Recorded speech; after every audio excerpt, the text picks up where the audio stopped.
Hi guys, I'm very excited today because I'm finally going to Surat to try its delicious food.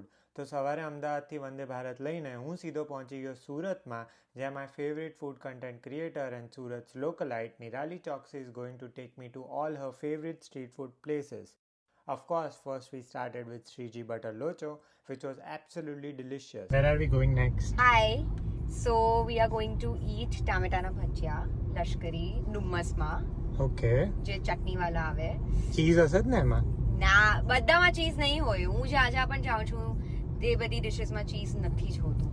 Guys, મને તો હજી બી ભરોસો નથી, પણ આપણે ત્યાં જઈને ચેકઆઉટ કરીએ. તો અમે લશ્કરી ભજીયા હાઉસ આવી ગયા છે, જ્યાં સાચેમાં જ કોઈ બી વસ્તુમાં ચીઝ નથી હોતી. જો તમે અહીંયા આવો તો ડેફિનેટલી ટ્રાય રતાળુ પૂરી એન્ડ ટામેટા પૂરી. ભજીયા ખાઈને અમને કંઈ સ્વીટ ખાવાની ઈચ્છા થઈ, એટલે અમે જતા રહ્યા A1માં કોલ્ડ કોકો પીવા. હવે સુરત આવ્યા જ છે તો મેં વિચાર્યું કે ઘરવાળા માટે બી કંઈ લઈ જવું જોઈએ, એટલે અમે લોકો સુરતના ફેમસ ઘારી ખાવા આવી ગયા છે જમનાદાસના સ્ટોરમાં. અને પછી અમે લોકો ગયા ભૂસું લેવા રામજી દામોદર દાસના સ્ટોરમાં.